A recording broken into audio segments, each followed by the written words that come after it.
I actually decided to wear a tank top because I knew I'd literally be sweating so bad like while I'm filming this. As I was journaling about my year and what I wanted in the new year, I was like, I should make a video about this because there are so many points that are so valuable and that will definitely help me in 2022 and you as well. Because 2021 was rough for a bit of time there. I'm also pretty sure everyone can agree on that. Like, I think 2021 was just like a year. Like, it was like a year. I don't really know what I'm gonna title this video yet, but this is what I learned in 2021 and what I'm gonna be using to my advantage in 2022 to make this year the best year yet. To sum up, 2021 was actually filled with some of the highest highs and lowest lows of my entire life. And I can actually say that confidently. Some of the things that I learned this year were things that I would be told by like people that I look up to and my parents and my friends and my family and stuff, but I would never actually learn it until I experienced it. And now that I have, I totally understand what they're saying. I have experienced so many things this year that have opened my eyes, made me grow, and made me understand life so much. Like, I look at life so differently now compared to when I did at the beginning of 2021. Like, it's kind of crazy how my perspective has changed. This year I found out a lot of my strengths, but also more importantly a lot of my weaknesses, which I don't usually focus on and I haven't really focused on, but it's kind of like shadow work, and once again using them to your advantage because you literally have the power to change who you are, how you think, what you do at any time. In 2021 I finally got so tired, and I say this every year because I'm kind of getting closer and closer to my goal, but I just got so tired of living my life for other people and kind of trying to make my life look a certain way so that people think I'm a certain type of person. I'm sure people think my social media is cringy. I'm sure people talk behind my back. But as the kid who would completely drop anything and everything just to please someone, even if I didn't really know them, just for them to like me, I have grown so much from that person. I'm gonna enjoy what I enjoy. I'm gonna do what I like, and people think it's cringy or people think I'm weird. Awesome.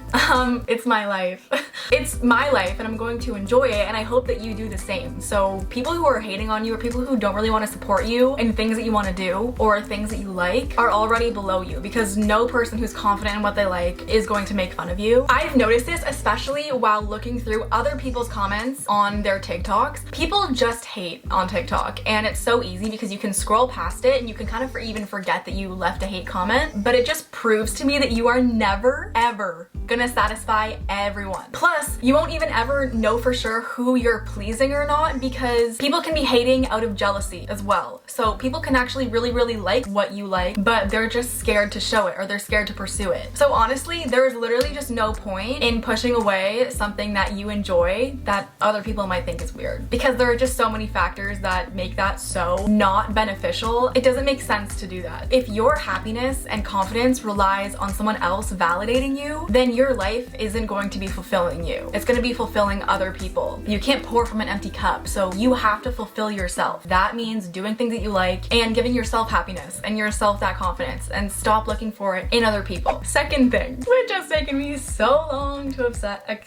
accept. Uncertainty is awesome. That's literally what I'm calling this little segment. Uncertainty is awesome. Why? It leaves room for so many blessings. So many. I used to hate uncertainty in anything. I always needed a set plan. Like, I needed like a 5-year plan, a 10-year plan. I always thought so far into the future, and that made me scared to do things right now. Okay, if I try to do this and it doesn't work, why do I keep smacking my hand on the table? If I try to do this and it doesn't work, then what's gonna happen after that, and what's gonna happen after that, and how I was always thinking about and grinding and working towards my goals all the time, because that was so certain to me and it was familiar and it was like set in stone, so I was comfortable. At a point this year, I didn't really have a set goal, and I was terrified and I felt lost, and I kind of like lost a bit in myself, and I was like, wow, how much of myself am I putting in these goals, like in accomplishing things, instead of actually finding myself in completing the goal, like the process that it takes to get there, instead of just accomplishing it and having this list of things that you've accomplished. At that point, I was very uncertain about my life, and I still am kind of uncertain. I was feeling tired, uninspired. When I just kind of left it in uncertainty and I was open, it brought so many blessings into my life. When you have uncertainty and stillness in your life, it means that there's like a shift coming. There's like a huge change, and there's gonna be room for blessings, and blessings are just gonna come in if you have the right attitude. So at one point I didn't have the right attitude, and I was literally like, why does my life suck? Before something great happens, everything falls apart. That's what you need to keep reminding yourself of. So when it feels like your life is about to fall apart, it needs to use those building blocks to build something else. Keep your mind open, blessings will come. Number 3, not everyone is meant to stay in your life forever.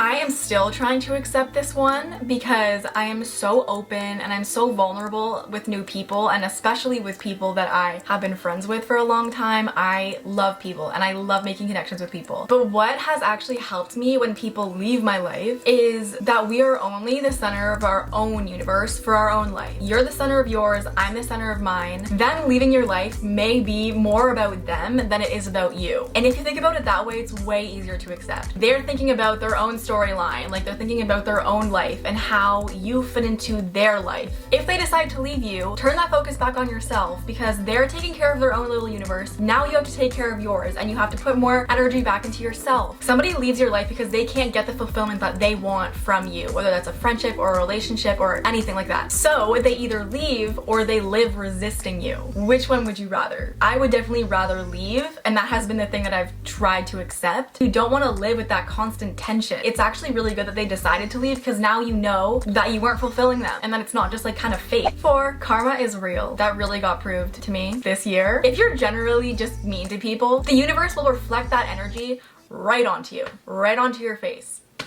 It will. I've seen it happen firsthand. I kind of know what's gonna happen now with people that are generally mean and like bullying and stuff, because I know karma will come back and hit them, and then I see karma come back and hit them. Like, I feel like a genie. Put me in a bottle, you know? If you genuinely care about people and their feelings, good karma will follow you. It's automatic. You don't even have to worry about it. If you radiate good energy, and I don't mean being smiley and bubbly all the time and like being happy all the time. If you have genuine energy and pure intentions, that energy is so contagious and the universe rewards those types of people. If you're honest with yourself, which is really, really, really amazing, if you feel the need to be mean or jealous or to get back at people constantly or to degrade people constantly, ask yourself why. Do the shadow work. Like, it's okay to realize that you are doing those things as long as you're making an effort to change. If you hate life less, it's contagious. If you love your life, you have less hate to give and everyone around you is so much happier. 5, material things do not equal happiness. Feelings equal fulfillment. I think I might turn that into a Pinterest quote. I'm gonna patent it. Don't steal that. During my time on YouTube, I was blessed with an amazing car, an apartment, an awesome salary. I was buying clothes, I was getting my nails done. I was so blessed with material things, and I am so aware of that. But contrary to popular belief, those things actually did not make me happy. At one time, I literally had everything, and I felt so lost. I found myself sad and uninspired and lonely. And then I realized I truly felt the happiest, like genuine happiness and fulfillment when I was with people that I loved and I was making memories, and when I was making things like content and stuff like that that genuinely fulfilled me. Or like, say when I did well at dance and I was like proud of what I did at dance. But say when I buy like a new pair of sweatpants, it's temporary happiness. It is. Like, I do get excited, but long term doesn't do anything. All of those positive things that I felt were associated with feelings, not things. Number 6, I really want to emphasize because I feel like if we all lived by this rule this year, so many people would get along. You never know what people are going through. Situations like these keep popping up in my life in like different ways and different scenarios, just as reminders. People will never be fully transparent on what they're going through behind the scenes. Even if you think they are, they're not. I'm not even. Little tiny comments can affect someone's whole day,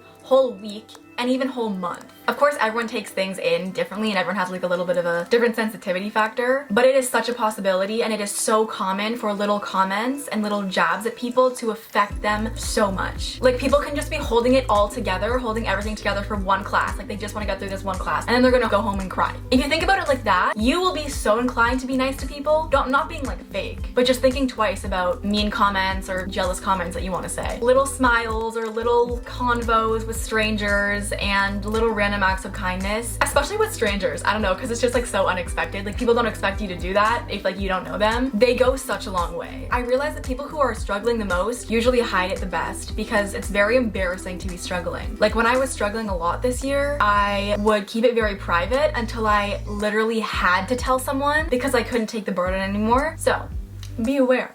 of that. Number 7, this is taking me a lot to say because I'm a very independent person and I like to do everything myself, but this year I actually realized that I don't know everything and that the world doesn't revolve around me. Let me just like elaborate a little bit. I had to realize this year that I don't know everything, and I kind of think a lot of teenagers and also young adults have that same mindset that they think that they know everything, and then their parents told them something and they're like, I know everything. Like, I made so many mistakes this year and I was like so embarrassed by them that I will literally never do that again. But also it made me realize that I don't know how to do everything right. The more mistakes you make, the more you know and the more you learn. I used to be so defensive about when someone would ask if I knew something or if they would give me like a critique or a comment. Like, I used to be so defensive about that. It's not a competition. They just want to participate and they just want to give their opinion, and if you don't like their opinion, you don't have to use it. But you don't have to get defensive when people kind of imply that they might know something that you don't. But I don't have to prove anything to anyone, which is probably why I was like so defensive, because I was like, no, I want to show that I've worked hard and that I have acquired all this information and that I can do everything perfectly and on my own. But you don't even need to prove that to anyone because no one really cares if you can do that. You just have to prove it to yourself. I'm really trying this year to stop being so defensive and accepting that I don't know everything. So, how was that? Comment down below what you learned from 2021 and how you're gonna use that to your advantage in 2022. I genuinely believe this year's gonna be so good. Like, my Pinterest, comment down below if you want me to make my vision board for 2022 with me. I think that'd be a good video. I'm just getting so much inspiration. I'm soaking up stuff. I'm reading books. Like, I am so excited for this year just because I'm a little bit uncertain and I think like cool things are gonna happen. Sending you all the good energy. I love you so much and I'll see you in my next video. Bye.